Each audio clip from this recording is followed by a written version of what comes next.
Namaskara and welcome to another episode of UVCE Chronicles. I'm your host Sujay GS from the third year ECE. I have with me one of the brightest minds to ever step foot into UVCE, a world-renowned scientist and science activist, Dr. Sreenivasan. As is tradition, let us hear from him his introduction. As you said, my name is Sreenivasan, Sreenivasan, Katapalli Raju. I was a student at UVCE many years ago. I graduated in 1968, and then I came to the Indian Institute of Science and did a bunch of things since then. That should serve as a brief introduction, and you ask me more and I will tell you more. Yes, sir. Very glad to hear from you today, sir. We'd like to hear more about your early life, your upbringing, and your childhood. Okay. I come from one of these little villages not very far from Kolar, which you may know about.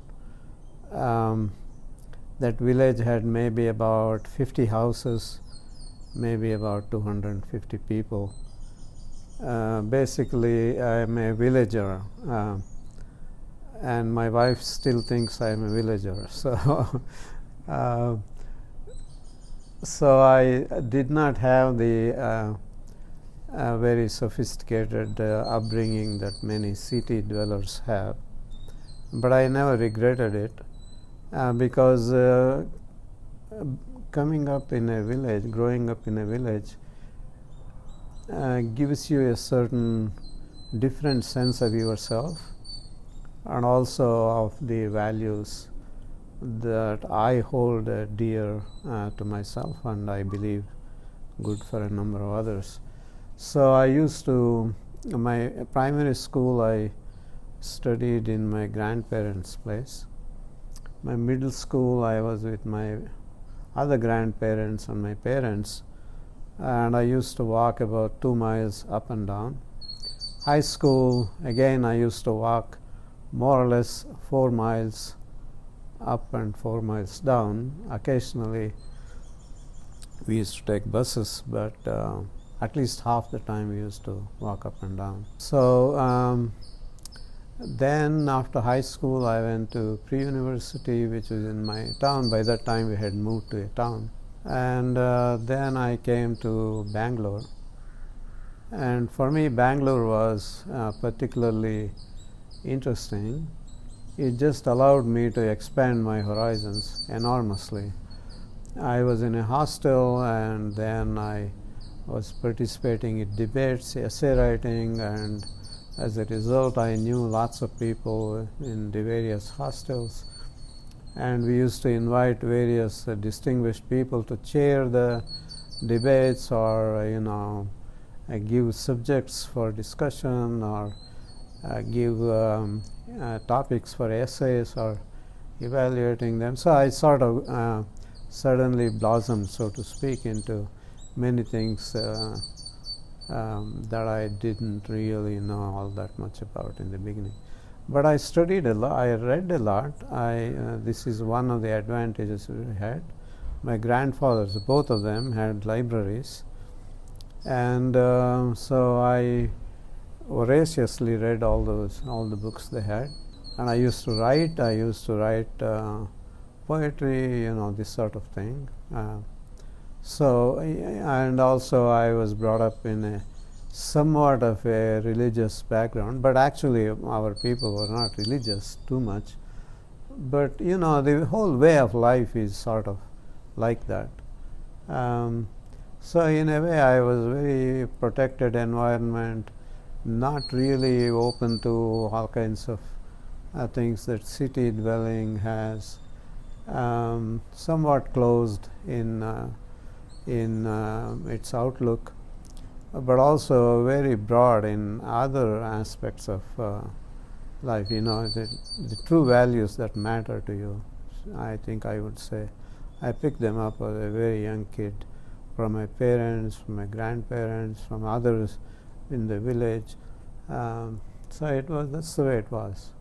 I tell my children that they have many advantages compared to me, but I rather suspect that I was much happier as a kid because we came from home, from school, and then we would go out onto the street and would play with other kids.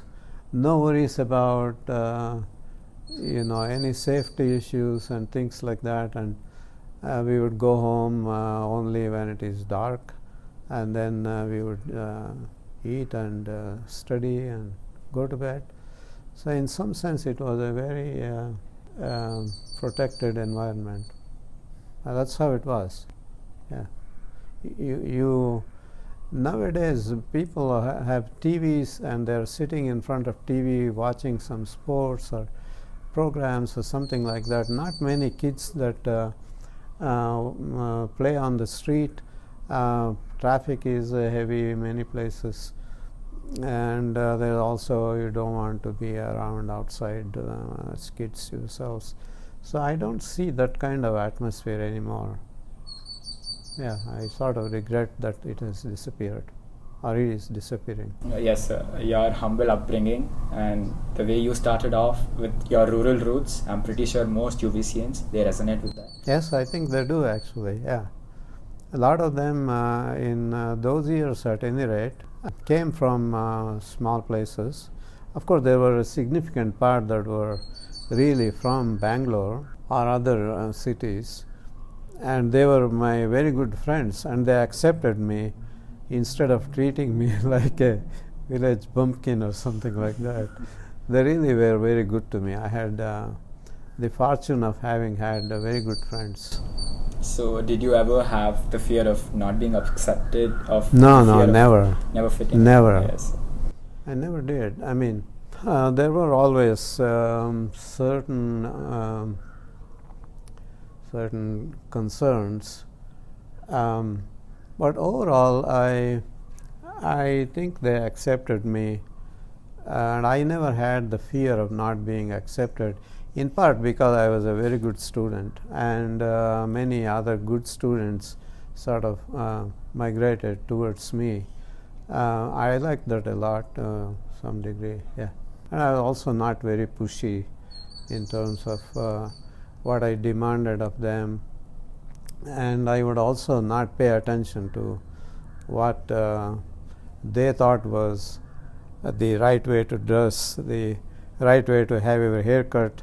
I didn't care, and they sort of went along with it, so that was really what made it easy. So you were this bright, young, voracious reader, scholarly person in the PUC, and how was CET like for you, and why did you join UVCE back? And one other question, how was UVCE back then, and how were the formative years of yours in UVCE like? So my joining engineering was a kind of accident. You may have heard this story many times in a way. When before I was born, one of my uncles was a student in engineering, and in fact I inherited his name. But he died in a bicycle accident in Bangalore. You remember, this was before I was born, some years before I was born. And he really hadn't finished his course, and he was supposed to have been one of the brightest kids in the whole business.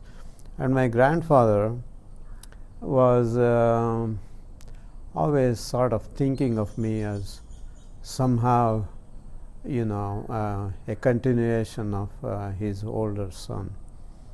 And it was always clear, because I inherited his name, that I would inherit his engineering as well. This is absurd, but that's the way many places, you may have heard this many times, because your uncle had a library that had certain types of books, and then that inspired you to become an engineer or a medical doctor or whatever.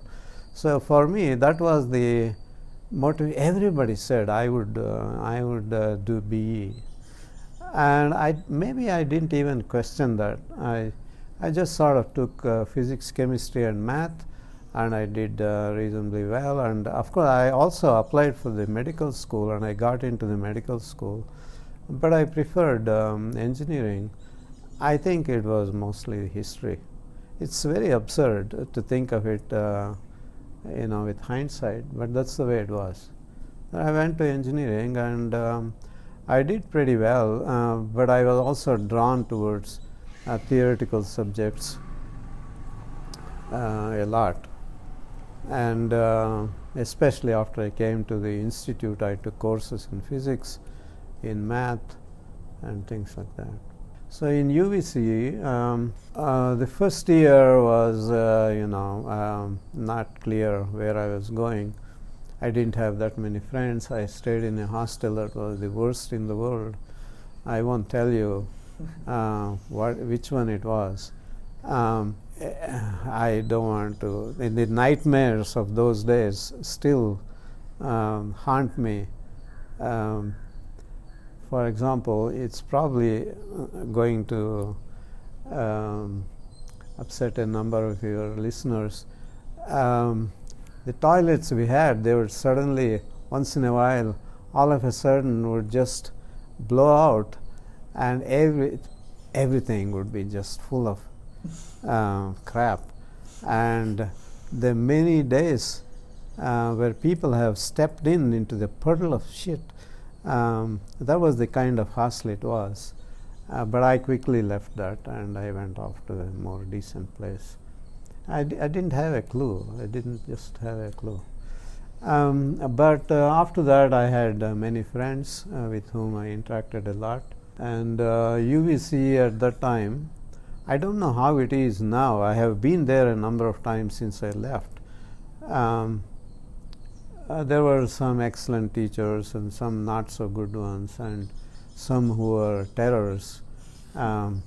I don't know if there is such a person anymore among the faculty, but there was fear among students that if you got on the wrong side of this person, he would fail you. He would take you very seriously as an enemy to be rubbed out. It was really like that. There were a few people. And I know that at least one person who was a first-rank student otherwise failed in a certain course because his professor was extremely opposed to him. It was like that. There were some, but there were many who were very dedicated. I really learned a lot in complex variables, theory of elasticity, and other math courses like differential equations, and little bit of physics, and some elements of engineering. But what I also know is that in many courses like it's a thermodynamics, heat transfer, that sort of course. What I learned in 1 year, I could have learned in 2 months. It was really, going over the same thing over and over again, or doing the same problems a number of times. And I probably worked out through all the problems several times over, which is why it was so easy in the exam in the end. And similarly in fluid dynamics, very elementary stuff, and they would teach them over 1 year. I mean, thinking back, it did occur to me at the time, but on hindsight, I am telling you that I could have learned all that in a much shorter time. The whole 5-year engineering I did, I could have done it in half the time. Yeah, that's for sure.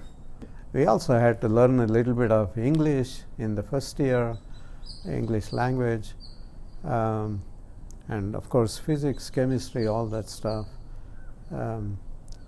So it was not very challenging, but it was also very pleasant, and it allowed us to play pranks with the professors and lots of things. Yeah. Yes, sir. So, as our listeners might have listened to sir, we know that sir is quite smart. He's very bright, and not many viewers know this, but right now we are at IISc listening to Sir. IISc happens to be Sir's second alma mater. And Sir, would you like to tell our listeners about how you transitioned from UVCE to IISc, and when did you decide upon treading the path of pure sciences as opposed to engineering? So, when I finished engineering, a number of my classmates, they decided to go abroad.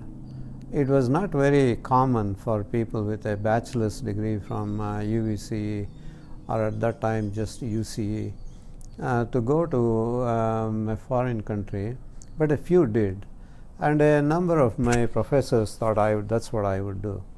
But I didn't want to go, and Institute of Science was a very natural place for me to come. I didn't take any interview or anything like that.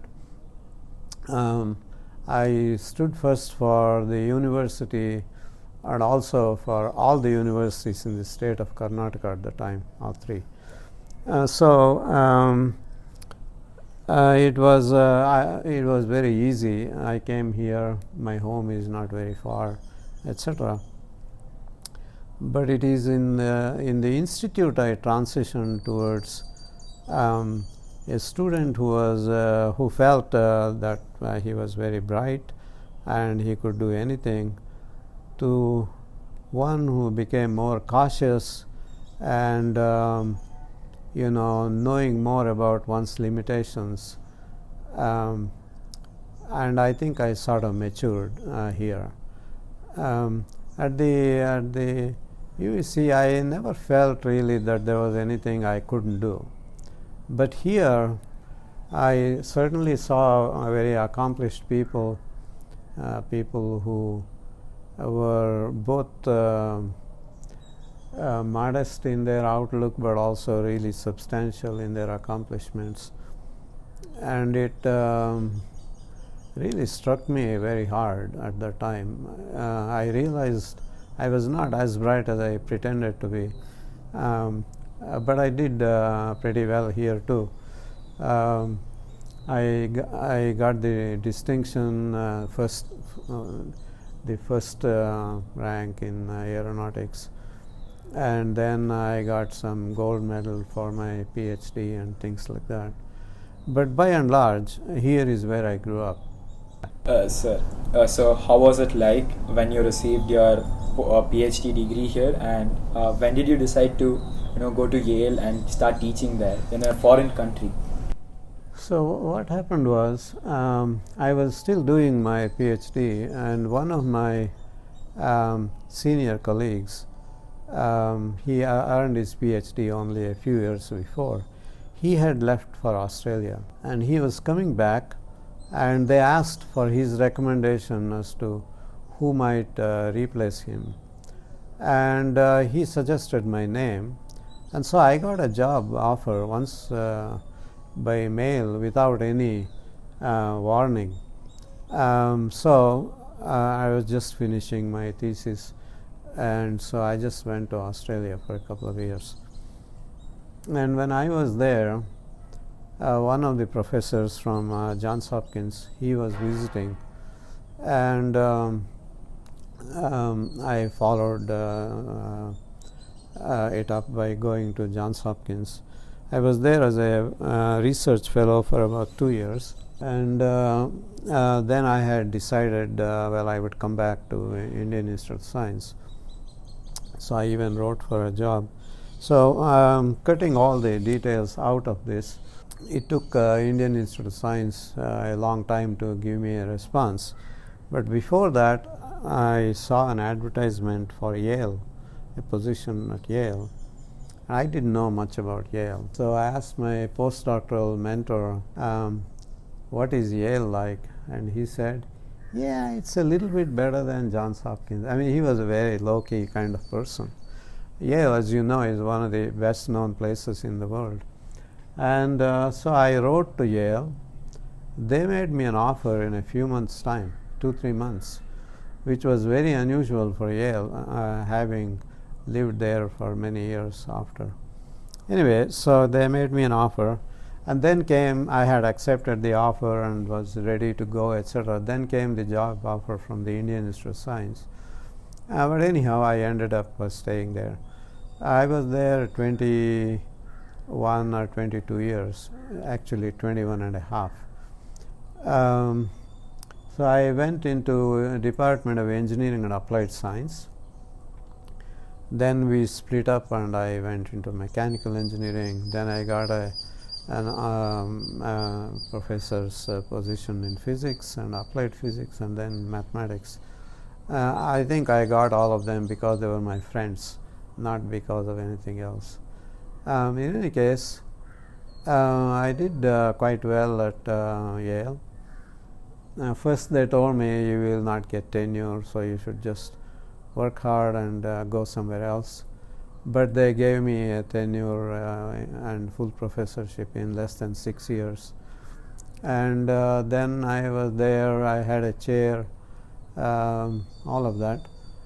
But I left Yale because Yale, as you know, is one of the richest universities in the world.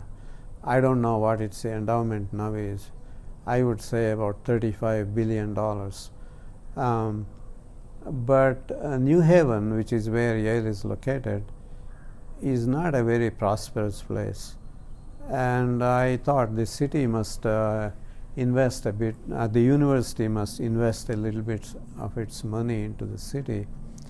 And also a number of students that Yale was admitting, from low income kind of background, they would admit them, but they would not support them well. You know what I mean? You don't have a good background, you're not going to thrive in a very competitive place like Yale. So I was also trying to get them to support the students who have less than advantageous background. But Yale was really not doing any of those things. So I said, well, let me take a look at some other place and see how it goes.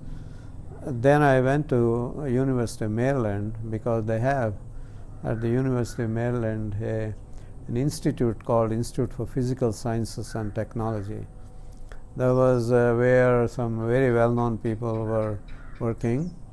One Nobel laureate, the only Nobel laureate for the state of Maryland actually, and a number of people who had Wolf Prize and some very distinguished people. So I went there as its director, and maybe when I was 8 or 9 months into my job, I got a job offer as the director of ICTP, International Center for Theoretical Physics in Trieste.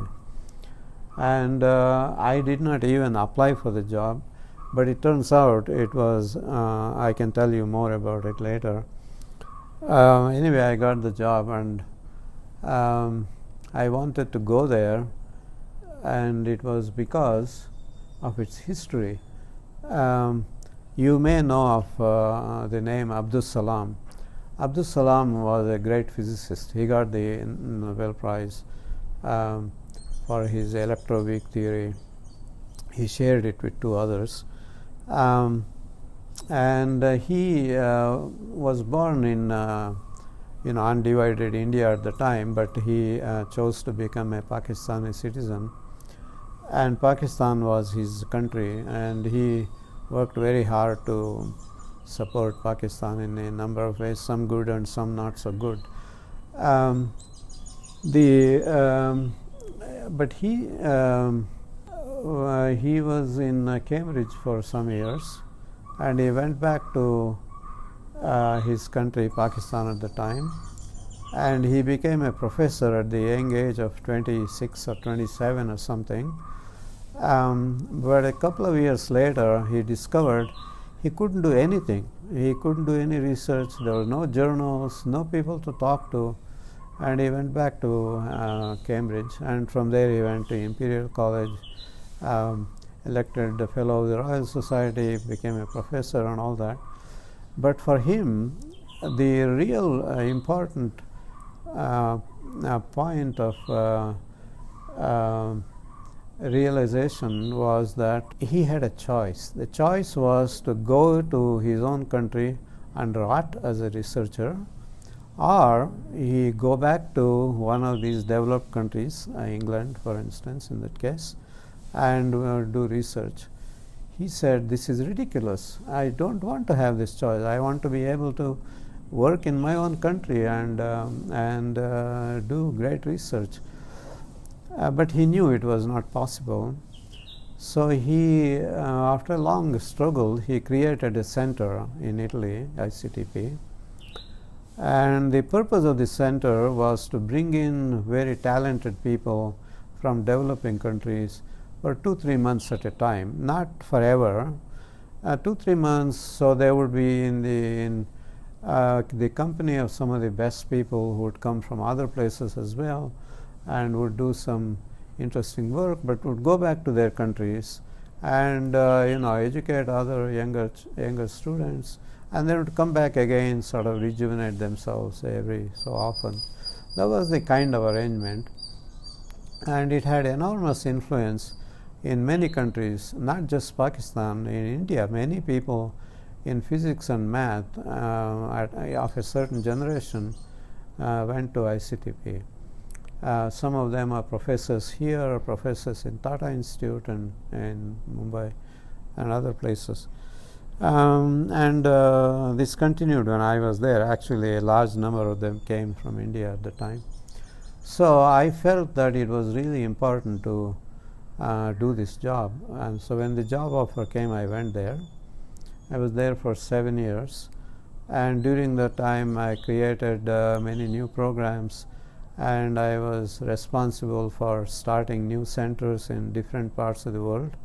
It's not that I paid my money into it, but I would talk to their governments, their respective governments, into supporting high-level science. So then I came back to New York University after some years. So that opened up my mind in another way, totally new way, because I realized how hard it is for people to do research given certain circumstances. It's easy to say, well, people in developing countries don't do high-level research, and that's true for many countries. I'm not talking about India and Indian Institute of Science and things like that. But for example, from the whole country of Chad, there were 2 mathematicians.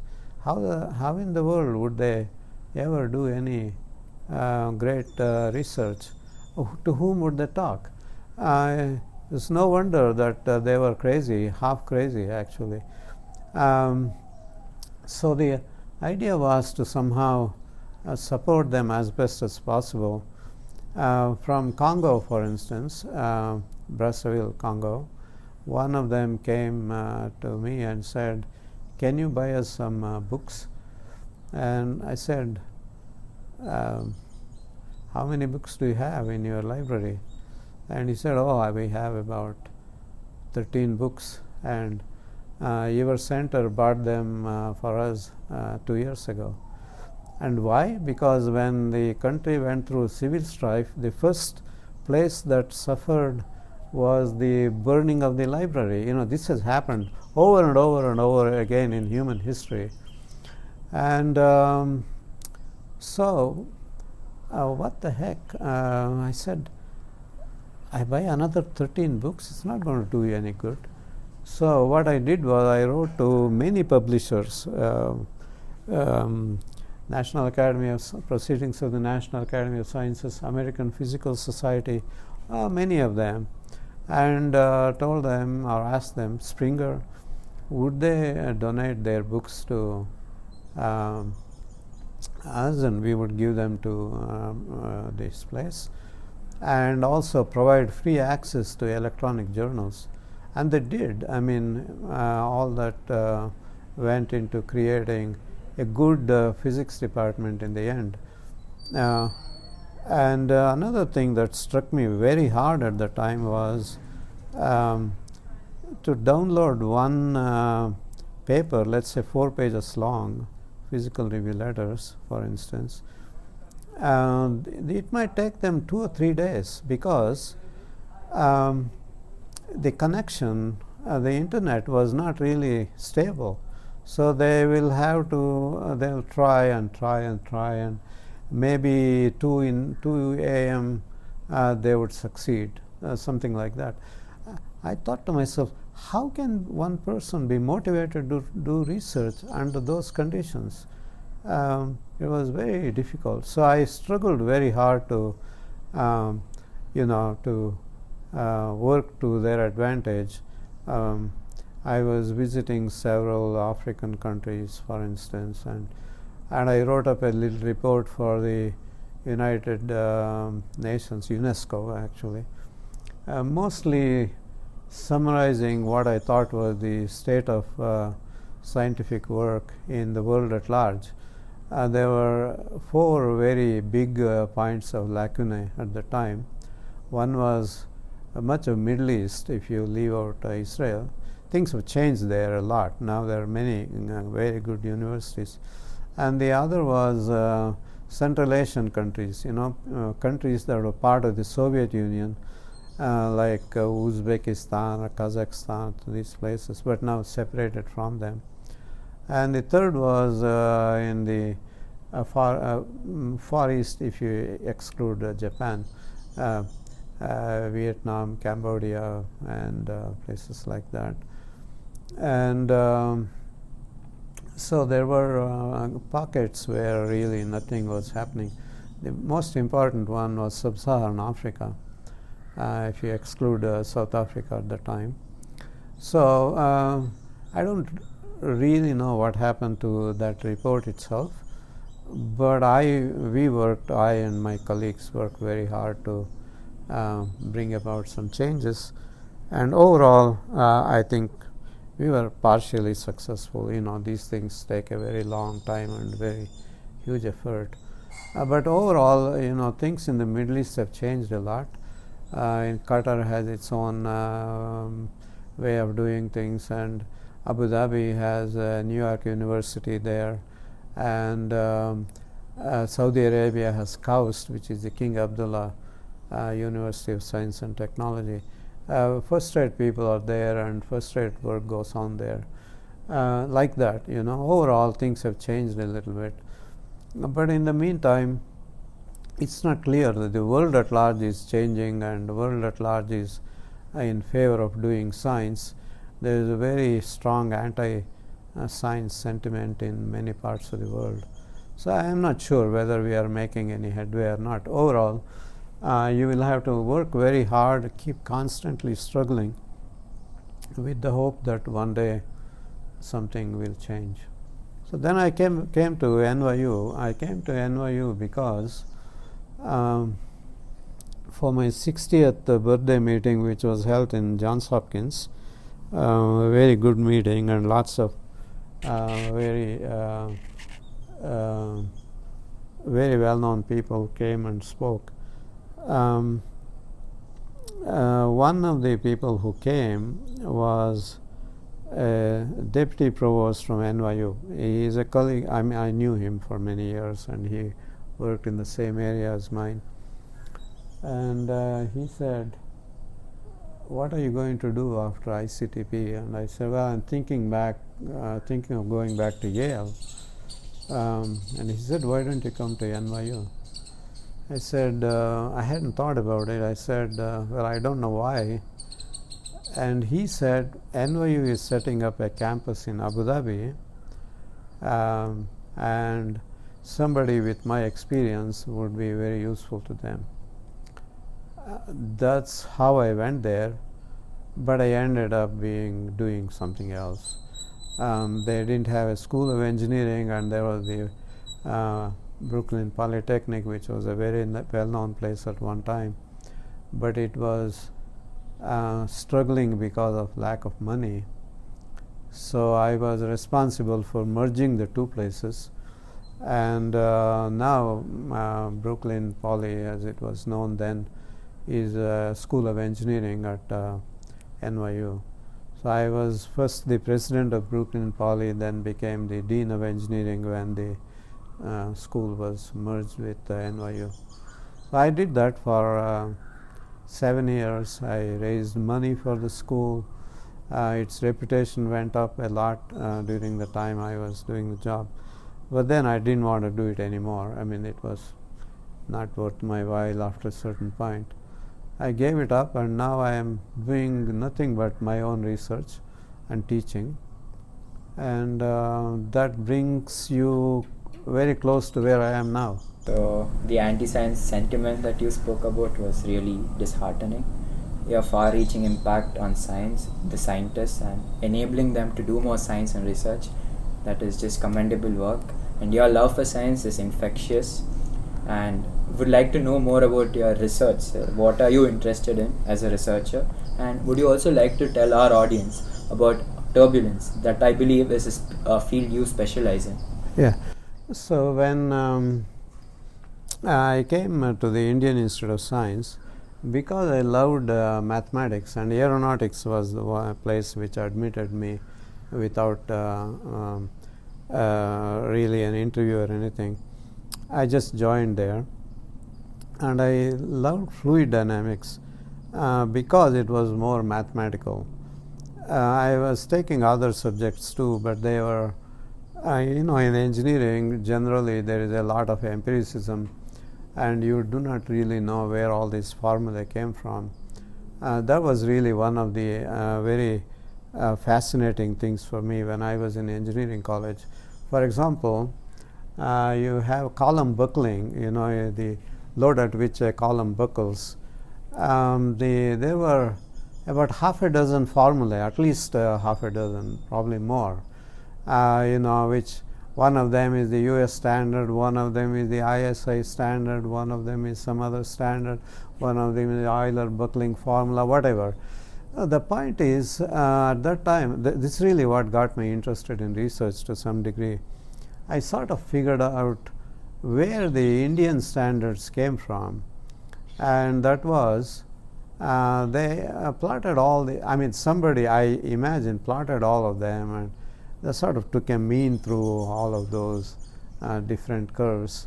And I said, oh, okay, this is how the Indian standard for buckling of columns came. That was the first inkling of research for me. It's not high-class research, just drawing all of them and finding a mean through them.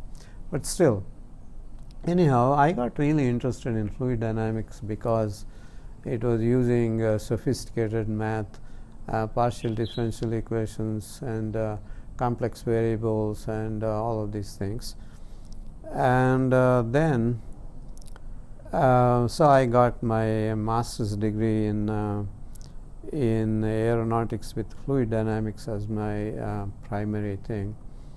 But then there was Professor Narasimha here, who was very highly reputed, and he was a very smart person, and he was doing fluid dynamics. And so I asked him, would he take me as a student, and he said yes. So then I began working with him on some problem relating to gas dynamics. But in the meantime, he one day came to my office and said, would you be interested in looking into another problem, which was turbulence?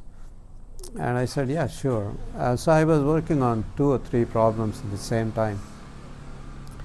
And my turbulence problem just made great progress, much faster progress than either he or I had anticipated. So I just continued in it, and then I continued for a while. But I always thought turbulence was very narrowly defined as a part of fluid dynamics problem. Turbulence is much richer, many nonlinear differential equations which have nothing to do with fluid dynamics of chaotic behavior, and there is universal behavior attached to them. And turbulence manifests itself in many different forms when you drive a system, any system, far from equilibrium. So there were new elements like nonlinearity, systems driven far from equilibrium, statistical mechanics of such events, solutions to partial differential equations. So even though turbulence is my specialization, as you called it, I am interested in it from many different perspectives, including most recently turbulent phenomena at very low temperatures, like 2 or 3 Kelvin, for instance, liquid helium or superfluid helium, things like that. So I'm interested in all those phenomena. I sort of think of turbulence as a means that will attract me to a number of interesting questions you can ask, and that's how my research has been, and I continually learn something new, and my students in particular are the ones I learn from. We work together on some problems, and they from them I learned something that I didn't know before, and they learned something from me. So that's how it has been going on. And right now I'm interested in quantum computing, and I didn't know anything about quantum computing, but now I have 2 students who are working in it, actually 2 others with whom I have collaborated. So overall we have now been writing papers on it and mostly trying to find out what the potential of quantum computations are towards solving differential equations, which is not very natural in the quantum mechanics setting. So that's how it has been for me. Yes, sir. And I believe you've been a lifelong learner. Learning never ceases for you. And I do think that you did pretty well in research, and your paper Thank you. Your paper Thank you has been cited more than 30,000 times with a really good H index. Oh, yes. And I believe you did really well under Dr. Roddam Narasimhan. Yes. And as many of our viewers already know, Roddam Narasimhan sir, he's been an alumnus of UVCE and IISC, and I'm pretty sure you walked in his footsteps. Could you shed some light about your tenure at IISC under him and how he was as an individual, because of your day-to-day interactions that you've had with him? Yeah. How he was as an individual. So I know Professor Narasimha, not Narasimhan, from 1969 or something like that, until he passed away very recently. So that's many years, and over time he changed. I mean, everybody. Changed is not the word. Evolved is the right word. And he never ceased to be very bright and very hardworking and very diligent, and a very compassionate person. But his outlook changed. He was, when I knew him first, he was an associate professor. He had just been promoted to associate professor. And by the time he passed away, he was one of the most well-known scientists in the country. As a result of this natural evolution, his outlook on life also changed somewhat in many ways, and I learned a lot from all of them. At that time when I knew him, he was a very focused researcher in the beginning. He didn't have many other entanglements. And he worked very hard himself, wrote papers by himself, wrote papers with his students, very much involved. But as time went by, he became more and more entangled with committee meetings and this and that, and became the director of NAL for some time, and things like that. That took away a lot more of his time, and so his personal involvement with research became a little different. He would work more with his students than on his own, for instance. But his seriousness in research never left him. He was always working, find time to do things, even in spite of all his very busy things. He visited me a number of times. I enjoy talking to him, not so much about fluid dynamics itself or turbulence, or any science subject, but about history, about our philosophy of life, about what he thought about politics today. So I had a person as a resource for me, one to whom I could address any question in any aspect of one's life. And it's not that he knew all the answers, but it was extremely beneficial to talk to him. I actually miss him for that reason. It's not so much his science or anything like that, and I also did many things that were not part of his domain. So he was very special because of that. He was a very broad-minded person, and very knowledgeable about all kinds of things. He read a lot. When I became his student initially, I lent him some books on Kannada poetry, which he was not reading at the time, but he really appreciated that. And so he had a certain culture which is about learning and about querying and trying to find out an answer for oneself. And that kind of thing I learned a lot from him. In the 4 years I was his student, I learned a lot as well.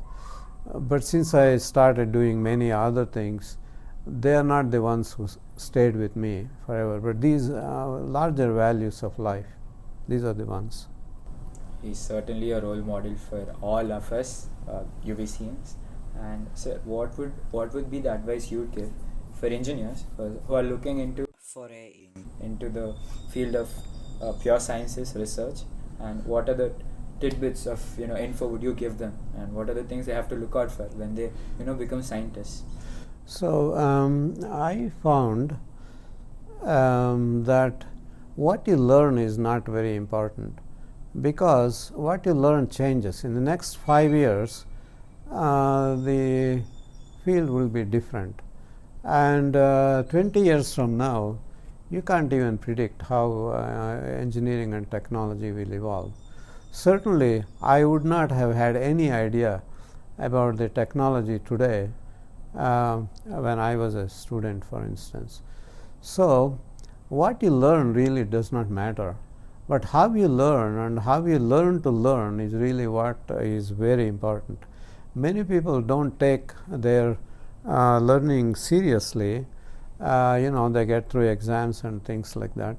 Even if you do very well or not so well, it really ultimately is not the deciding factor. It's how you prepare yourself to learn new things constantly. That I think is very important, and that's the value of education. So my own feeling is that if all the engineering students put their effort into learning whatever it is that they are supposed to learn, it really doesn't matter that much in the end. Use that as an opportunity for them to be critical in their thinking and about facing new things that they don't know but try to figure out an answer for, things like that. Then I think the education will be worth it. Who really, I certainly don't use what I learned as an engineering student. In 10 years, you probably will not do that either. So what should go with you is your ability to learn in a new environment, master new things, and that sort of thing. That's very important. Certainly, sir. We have to be more dedicated as students, and that is one thing I believe all of us will pick up after this. And finally, sir, what are the ideas that you hold dear to you, and how do you keep going in this day and age? It's a good question, actually. Now it's almost a habit for me that I work hard the same way as I did when I was a graduate student, because maybe that's a habit to some degree. And to some degree it is, if you want to do research and succeed, you ought to have a bit of ego, not so much that you are the greatest and things like that, but that you have something worthwhile to say. If you have doubts about that, it is very hard to do research. But it is very hard and very harmful to be egocentric, that is, I am the world's greatest, and that kind of stupid idea. But that you have something worthwhile to say is a very important thing. So that is one part that keeps a person going. The second part is, much of what I have done, I published anyhow, is with my students, and some significant part of it. And to me, their careers matter. So if they don't publish papers, they are not going to get very far. And so in some sense, much of the work I have done has remained unpublished if it has been done by myself, because I have no real motivation just to publish anything, and I also don't feel that egoistic about myself. But I do feel it is important to publish a work that my students and I do together, and so that keeps me going to some degree as well. The third one is that doing science is an excuse to interact with others. You interact with other scientists when you're doing the work, you're interacting with others when you're writing the paper, you're interacting with people when you are submitting the paper and getting it published. Even after that, after it is published, whatever the aftermath is. So the thing is, it gives you an occasion to interact with other very bright and interesting people.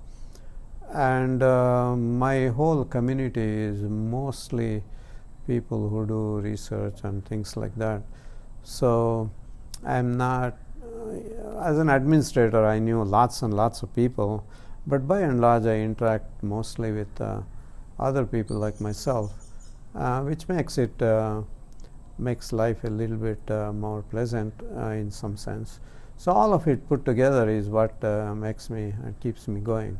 Yeah. Well put, sir. Just well put. These few minutes are like the most well spent minutes of my life. Just grateful, just grateful that I got to speak to you today at IISC with birds and crows cawing and chirping in the background. Yes. The lush background of IISC. Yes. I'm sure our viewers will be motivated and inspired to take up science one day, and maybe some of our viewers will end up here at IISC. Yes, I hope so. I wish all your listeners the greatest that life has to offer. Life has a lot to offer in general, but I think one has to be prepared to give something to others as well. So it is not like what is in it for me all the time, but partly also what one can do for others. I think if one keeps that in mind, it doesn't mean you really have to always keep doing things for others, but a little bit of generous attitude will take people a long way, I would say. We'll end on this positive and happy note. Many thanks for this again, sir. Okay, well, thank you so much for taking the time. Thank you, listeners, for tuning in to this episode of UVCE Chronicles. We hope you've had a wonderful time listening to the same. Do tune in the next time we post. And don't forget to follow us on Instagram at the handle @VisionUVCE.